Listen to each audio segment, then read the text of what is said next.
Well guys, today I have something interesting to test out here. Somebody asked me if I could sharpen this, and so let's find out what the ViperSharp can do with the broadsword. So the first thing that I found here is this sword is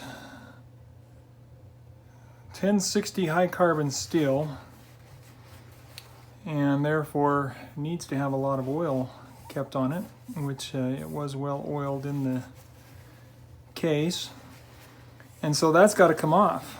I'm going to have to dry the oil off, wipe the oil off as much as possible in order to be able to clamp onto that thing and not have the clamp pushing the sword out. And so that's the first thing I've got to do, is figure that out. The next thing that I obviously need to work with is I'm going to have to use the larger base rather than the small one. So let's do a little bit of setup, shall we?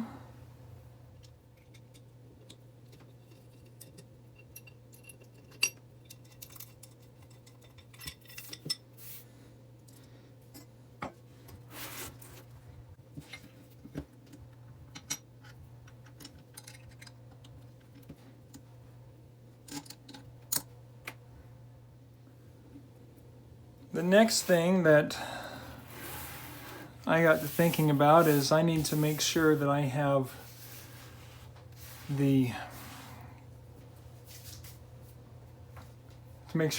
multiple clamps on the knife or on the blade. And so I think I'll use 3 or 4 clamps on this and possibly connect 2 systems for the weight of it. But it looks like I'll be able to clamp that right there, and I think I can actually go a little further, so we'll take that, and that'll be our first position. So we'll get the clamps in place.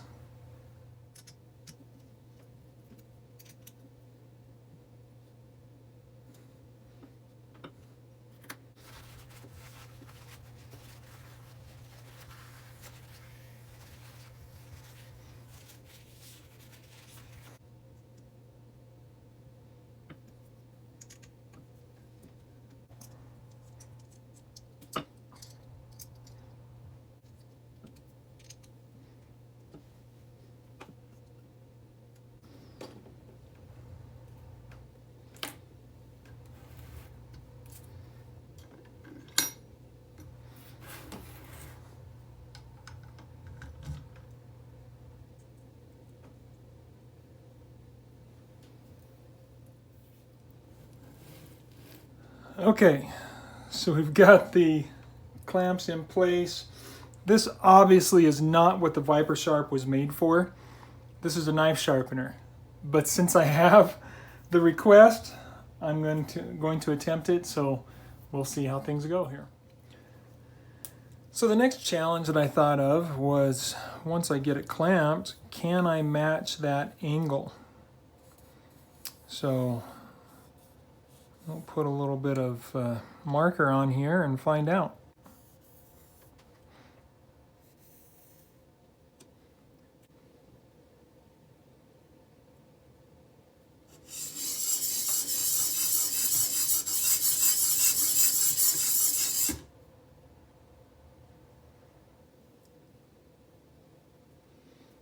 And boy, I tell you, that is probably one of the hardest things to determine there. I'll bring it a little closer here to see if you can see what I'm talking about. With the light on there, it does look like I might be getting the edge there. But so much of that lighting can play tricks on you.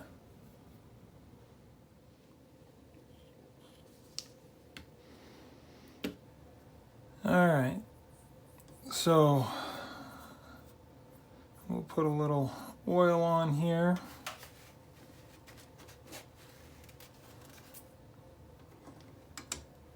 And I am going to start this with a 250 grit.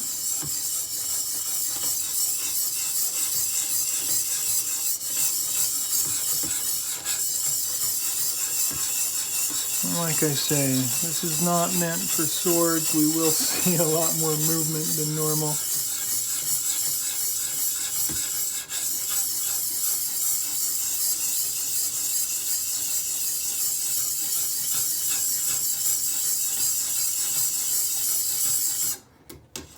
But I think I have the angle that I need there. And really, the only way that I'm going to be certain of that is to create a burr.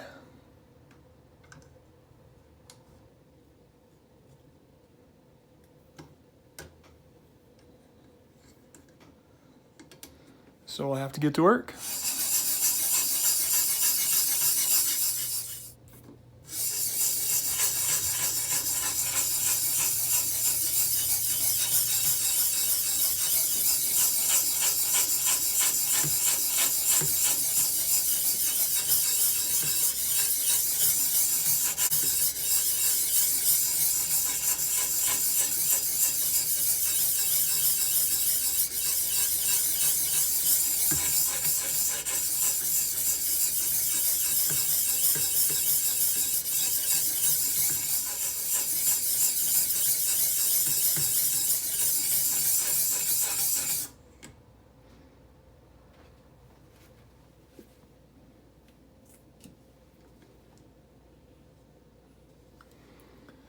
The other real tricky thing you might have thought about here on this is a double-edged sword.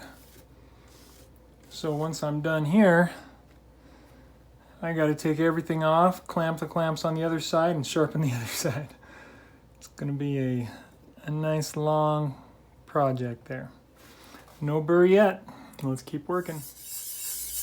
Well, it certainly didn't take me long to realize this was going to take hours and hours that I didn't want to put in personally. So I rented the system to the owner of the sword and let him take it from here. So let's see what he was able to do. All right, here I am using the ViperSharp system to sharpen this sword. Since the sword is so long and unbalanced, I have a little jack here that I can adjust the height on just to support the heavier end, whichever end that is. Right here I'm about in the middle. I have the clamp, so the the handle and the hilt is the going to be the heavier end now. But when I'm working down here close to the handguard, then this jack would be underneath the tip of the sword. So, but about halfway through, I'm going to put a little oil on here. I got the 250 grit stone. Just put some oil on there.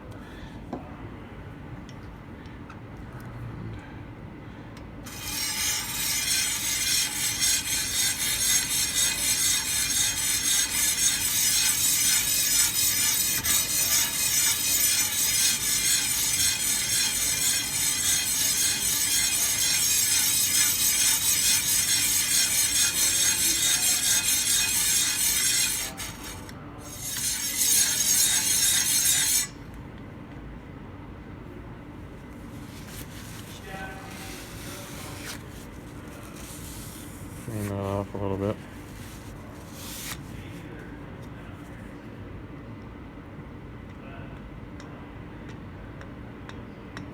More oil.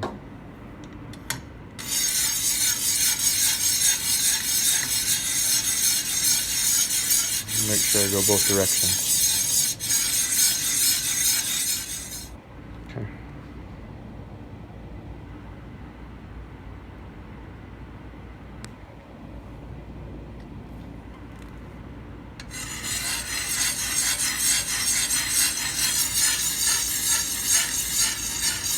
I have this sword broken up into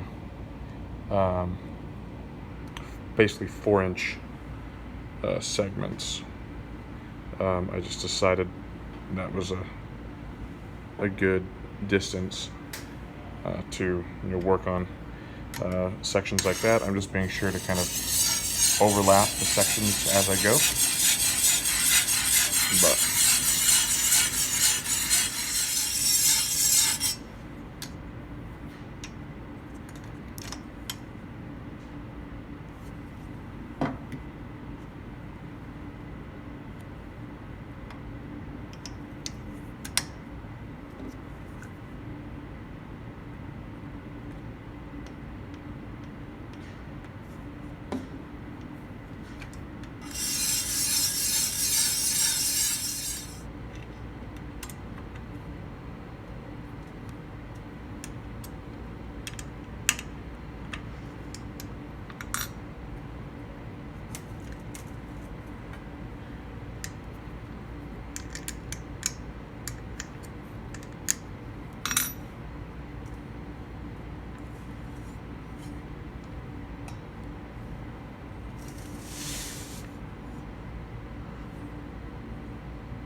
okay, videoing it here. Uh-oh. Oh my goodness, look at that. I have not done that test yet.